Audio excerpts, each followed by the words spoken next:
ಇವತ್ತು ಗುರುವಾರ, ಅಂಗಡಿಯ ಶುಭಾರಂಭ. ನಾಳೆ ವರಮಹಾಲಕ್ಷ್ಮಿ, ಶುಕ್ರವಾರ ಒಳ್ಳೆ ದಿನ, ನಾಳೆನೇ ಮಾಡ್ಬೋದಿತ್ತಲ್ಲ ಅಂತ ಕೆಲವರಿಗೆ ಅನಿಸಿರಬಹುದು. ಅದು ನಿಜಾನೇ. ಆದರೆ ಬಟ್ಟೆ ಅಂಗಡಿನೂ ಇರೋದ್ರಿಂದ ಹಬ್ಬಕ್ಕೆ ಬಟ್ಟೆ ತಗೊಳ್ಳೋರು ಇದ್ದೇ ಇರ್ತಾರೆ. ಪೂಜೆ ಮಾಡ್ದೇ ವ್ಯಾಪಾರ ಶುರು ಮಾಡೋದು ಬೇಡ ಅಂತ ಇವತ್ತೇ 500 ಕರೆಸಿ ಸರಳವಾಗಿ ಪೂಜೆ ಮಾಡಿಸಿ ಸಿಹಿ ಹಂಚಿ ಶುಭಾರಂಭ ಮಾಡೇ ಬಿಟ್ವಿ. ಇದು ಈ ಅಂಗಡಿಯ ಹೊಸ ಅಧ್ಯಾಯ. ಅಂಗಡಿ ಪೂಜೆ ಮುಗಿಸಿ ನಾಳೆ ವರಮಹಾಲಕ್ಷ್ಮಿಗೆ ಬೇಕಾದಂತಹ ಹೂವು ಹಣ್ಣುಗಳನ್ನು ತರೋದಕ್ಕೆ ಕೋಟೆಗೆ ಹೊರಟ್ವಿ. ಇದು ನಮ್ಮನೆಗೆ 3ನೇ ವರ್ಷ ಲಕ್ಷ್ಮಿ ಬರ್ತಿರೋದು. ಈ ವರ್ಷ ಅಂಗಡಿಲೇ ಕೂರಿಸೋಣ ಅಂತ ತೀರ್ಮಾನ ಮಾಡಿದ್ವಿ. ಯಾಕಂದರೆ ಕಳೆದೆರಡು ವರ್ಷದಲ್ಲಿ ನಾವು ಗೊತ್ತಿಲ್ಲದೆ ಒಂದು ಸಣ್ಣ ತಪ್ಪು ಮಾಡ್ತಿದ್ವಿ. ಅದನ್ನು ಹಿರಿಯರು ತಿಳಿಸಿ ಹೇಳಿದರು.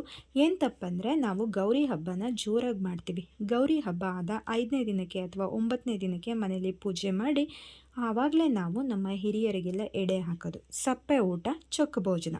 ಕಳೆದೆರಡು ವರ್ಷದಲ್ಲಿ ನಾವು ಏನು ಮಾಡ್ತಿದ್ವಿ ಅಂದರೆ, ವರಮಹಾಲಕ್ಷ್ಮಿ ಹಬ್ಬ ಮಾಡಿ ಗೌರಿ ಹಬ್ಬಕ್ಕೆ ಅಂತ ತಕ್ಷಣವೇ ಮನೆ ಕ್ಲೀನಿಂಗ್ ಶುರು ಮಾಡ್ಕೊಂಡ್ಬಿಡ್ತಿದ್ವಿ.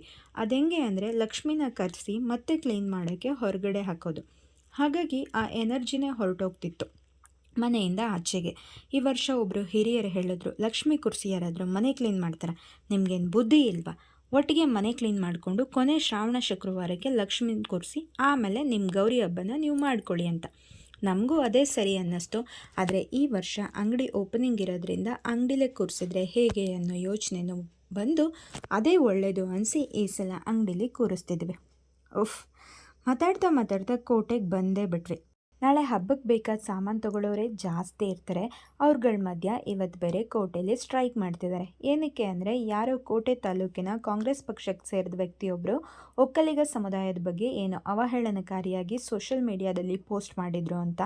ತಾಲೂಕಿನ ಒಕ್ಕಲಿಗ ಸಮುದಾಯವೆಲ್ಲ ಇವತ್ತು ಕೋಟೆಯಲ್ಲೇ ಇದೆ ಅವ್ರ ಮೇಲೆ ಸ್ಟ್ರೈಕ್ ಮಾಡೋದಕ್ಕೆ.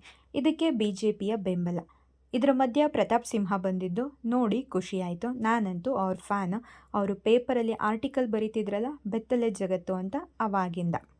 ಮನೆಗೆ ಬಂದು ಸಾಮಾನೆಲ್ಲ ಇಳಿಸಿ ಹಬ್ಬಕ್ಕೆ ಬೇಕಾದಂತಹ ಸಣ್ಣ ಪುಟ್ಟ ತಯಾರಿ, ಫೈನಲ್ ಪ್ರಿಪ್ರೇಷನ್ನೆಲ್ಲ ಮುಗಿಸ್ಕೊಂಡು ರಾತ್ರಿ ಊಟ ಮಾಡಿ ಮಲ್ಕೊಳ್ಳೋಣ ಅಂದರೆ ನಮ್ಮ ಮನೆಯವರು 7 ಕಪ್ ಮಾಡೋಣ ಅಂತ ಹಿಡ್ಕೊಂಡು ಕೂತಿದ್ದಾರೆ. ನಾಳೆ ಹಬ್ಬಕ್ಕೆ ಬರೋರಿಗೆ ಸಿಹಿಯಾಗಿ ಅದನ್ನೇ ಕೊಡಬೇಕಂತೆ.